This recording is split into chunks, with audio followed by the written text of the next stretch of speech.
Hi guys, good morning to all of you. आज हम पढ़ेंगे एक पुष्पी पौधा में लैंगिक जनन। क्या पढ़ेंगे हम लोग? एक पुष्पी पौधा में लैंगिक जनन।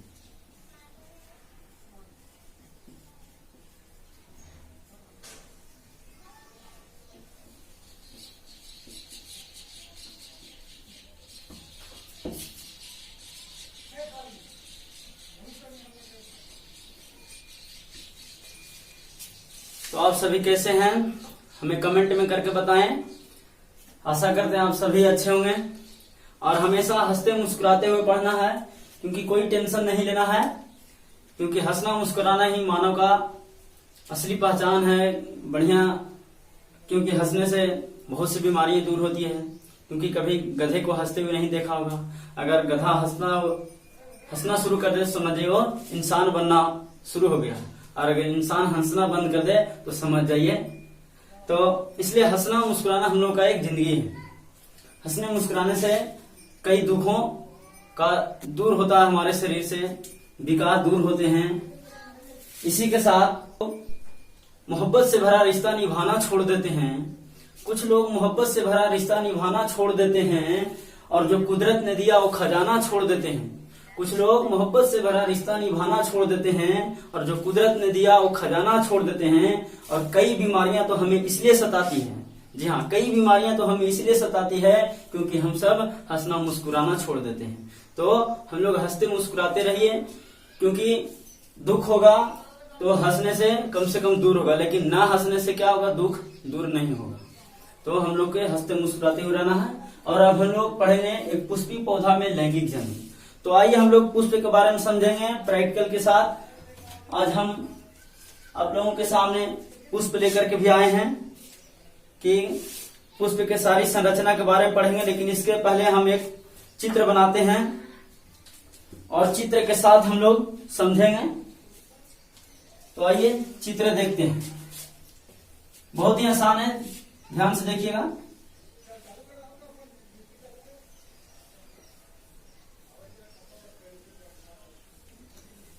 और तब तक आप लोग लाइक कमेंट करते रहें।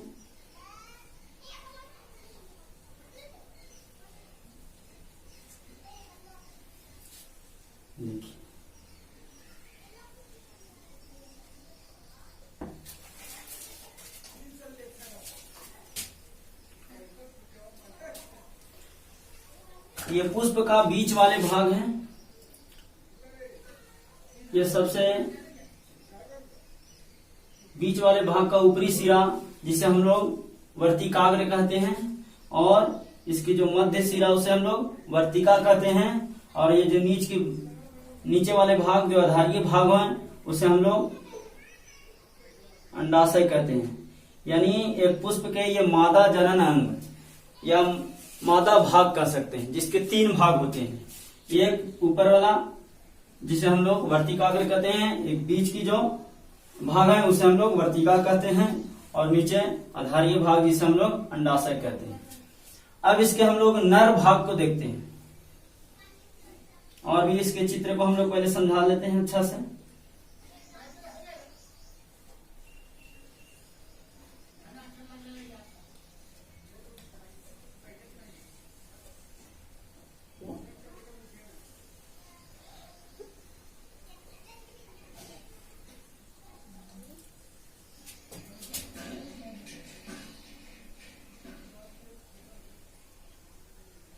ये दलपुंज है जो पुष्प की शोभा बढ़ाते हैं, आकर्षण क्षमता, इसके कारण मानव आकर्षित होते हैं और यह पुष्प को सुरक्षा प्रदान करता है।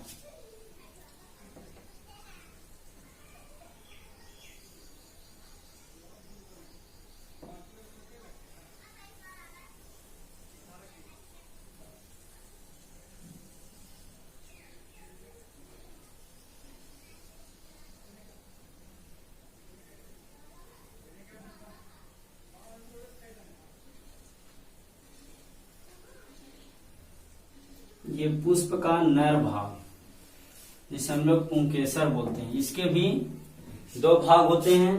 सबसे ऊपरी भाग जिसे हम लोग पराग कोश कहते हैं, और परागकोश के नीचे वाले भाग जो अंडाशय से जुड़े रहते हैं, लंबे जो डोरी के जैसा रचना होता है, जिसे हम लोग तंतु कहते हैं या पुतंतु कहते हैं।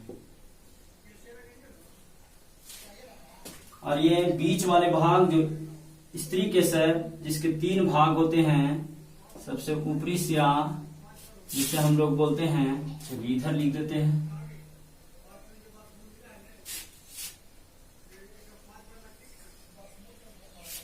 जिसे हम लोग वर्तिकाग्र कहते हैं।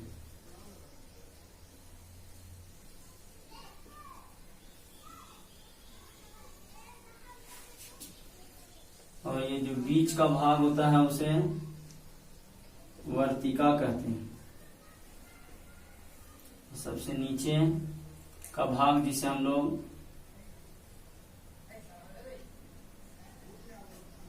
अंडाशय या ओवरी कहते हैं। और ये जो पुष्प की सुरक्षा प्रदान करता है, शोभा बढ़ाता है, जिसके कारण लोग आकर्षित होते हैं, इसे हम लोग दलपुंज कहते हैं या पंखुड़ी कहते हैं। क्या बोलते हैं इसे? पंखुड़ी।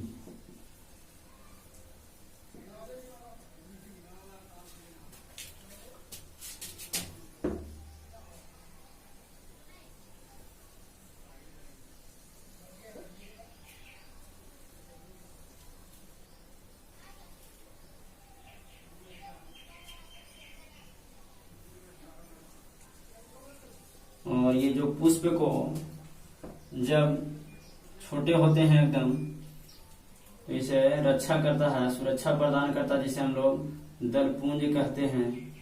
बढ़िया से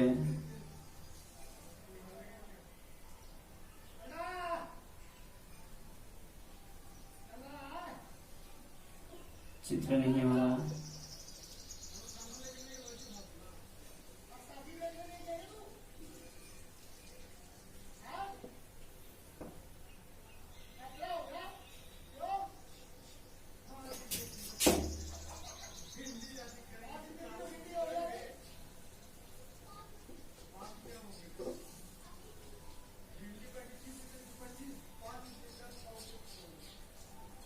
जिसे हम लोग बाह्य दल कहते हैं।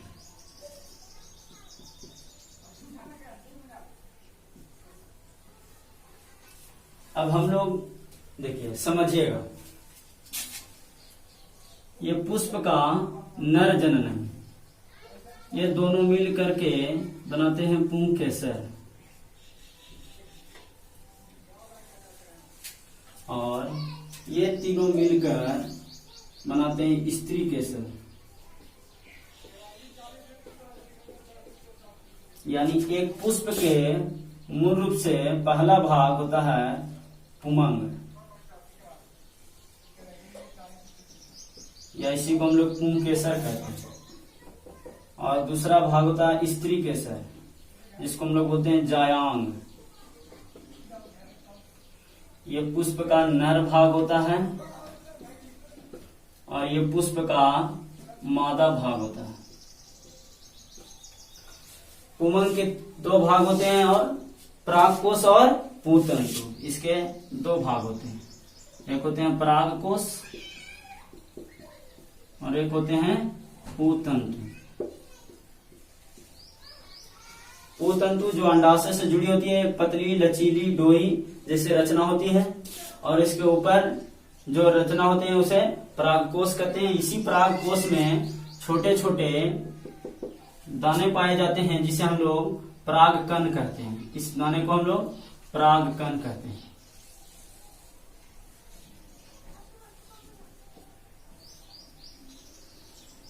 जो पुष्प का नर युग्मक कहलाता है, जो पुष्प का नर युग्मक कहलाता है। यह पुमंग के बारे में जायांग, जिसके 3 भाग होते हैं, वर्तिकाग्र, वर्तिका और अंडाशय।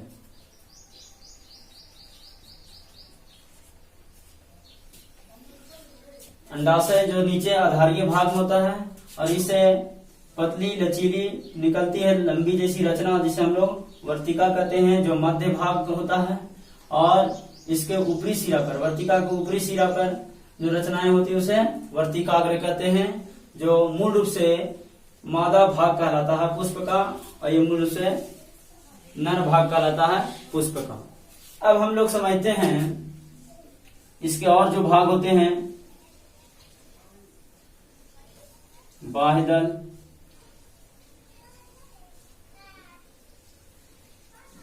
और चौथा भाग होता है पंखुड़ी, जिसे को हम लोग दलपुंज भी कहते हैं।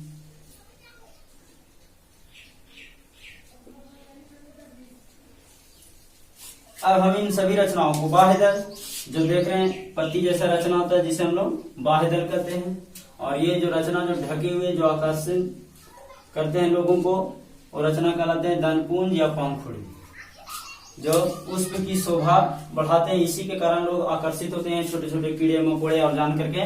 हम लोग एक पुष्प को लेकर के समझते हैं। देखिए, ये पुष्प का जब छोटा सा भाग पहले इस रचना में होते हैं, फिर इस प्रकार से इस रचना में आते। अब हम लोग समझते हैं सभी भाग को। ये जो देख रहे हैं, ये जो रचना जो है, जो खिला हुआ है, जो लोगों को आकर्षित करता है, जो पुष्प की शोभा बढ़ाता है, यही रचना कहलाता है पंखुड़ी, जो ये देख रहे हैं रचना। अब इसके जो बीच में एक पतली लचीली जो रचना देख रहे हैं, ये बीच वाले भाग, जिसके ऊपरी सिरा, जिसको हम लोग वर्तिकाग्र कहते हैं, ये बीच की सिरा जिसे हम लोग वर्तिका कहते हैं, और ये जो आधारीय भाग जो अंदर की रचना होते हैं, उसे हम लोग क्या कहते हैं, अंडाशय कहते हैं। इस अंडाशय में ही बीजांड होती है। क्या होती है? बीजांड होती है।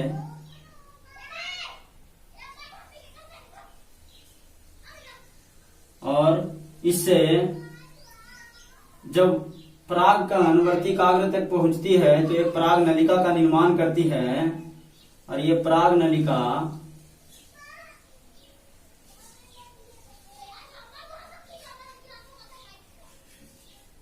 बीजांड से जुड़ी होती है, जो एक बीज का निर्माण करते हैं लास्ट में। तो समझिएगा। अब हम इसके अंदर के अंडाशय वाली भाग को और इसके ऊपरी वाली भाग जो देख रहे हैं, जो हरा जैसी रचना, एक छोटे से पुष्प में पहले देखिए, जो पत्ते की आकृति की, छोटे छोटे पत्ते की आकृति के नजर आ रहे हैं।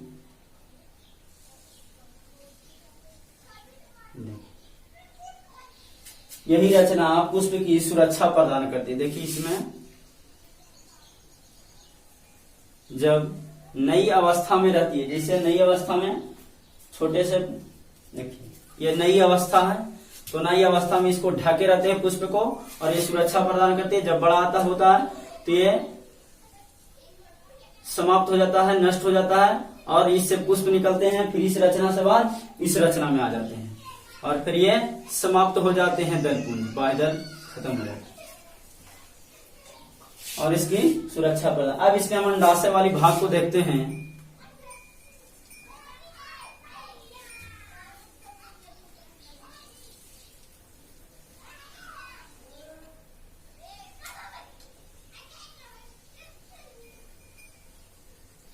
देखिए, इसके बीच में एकदम पतली लचीली सफेद रंग की रचना जो दिख रही है, यही पराग नलिका है। ये क्या है? पराग नलिका। देखिए, ये पराग नलिका है। ये पराग नलिका जो अंडाशय से जुड़ी होती है। देखिए, ये रचना अंडाशय है।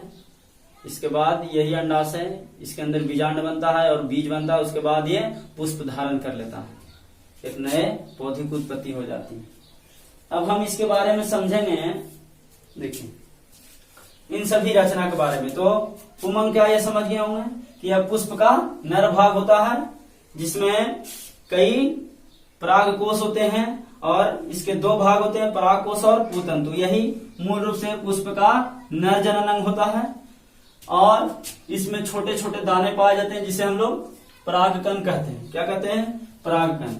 यह सबसे पहले जो हम आगे पढ़ेंगे परागन, परागन के प्रकार, स्वपरागन, परपरागन,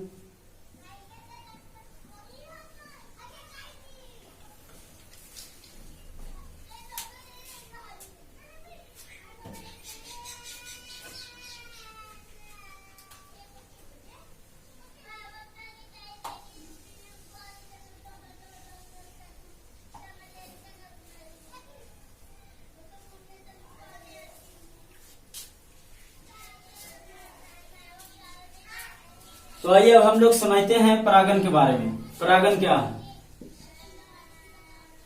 तो परागन होता है कि परागकण को वर्तिकाग्र तक पहुंचने की क्रिया को परागन कहते हैं। क्या कहते हैं? परागन कहते हैं। यानी जब परागकण वर्तिकाग्र तक पहुंचती है तो इस क्रिया को परागन कहते हैं।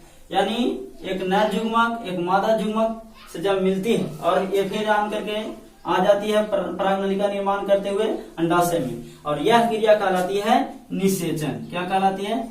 निषेचन। यानी नर युग्मक और मादा युग्मक, नर युग्मक और मादा युग्मक,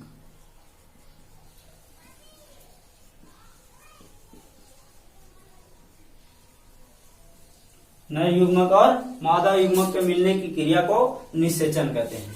और परागकश से परागकोश से परागकण वर्तिकाग्र तक पहुंचती है, इस क्रिया को परागन कहते हैं। परागन दो प्रकार के होते हैं। परागन कितने प्रकार के? दो प्रकार के। एक होते हैं स्वपरागन, एक होते हैं परपरागन। स्वपरागन द्विलिंगी पौधा में होता है। कैसे पौधा में होता है? द्विलिंगी।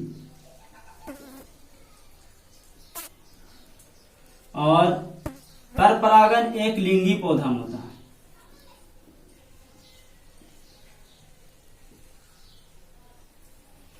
द्विलिंगी और एक लिंगी का मतलब समझेंगे। वैसे पौधे जिसमें दो लिंग यानी नर और मादा दोनों लिंग, जैसे यह पौधा द्विलिंगी पौधा का चित्र है, जिसमें देख रहे हैं कि बीच वाले भाग मादा और ये वाले भाग नर, यानी इसमें दोनों भाग है, नर और मादा दोनों, तो उस पौधे को हम लोग द्विलिंगी पौधा कहते हैं। और वैसे पौधे जिसमें सिर्फ मादा भाग हो या सिर्फ नर भाग हो, उस पौधे को हम लोग कहेंगे एक लिंगी पौधा। तो एक लिंगी पौधा, जैसे मान लें कि यह एक पौधा है इधर,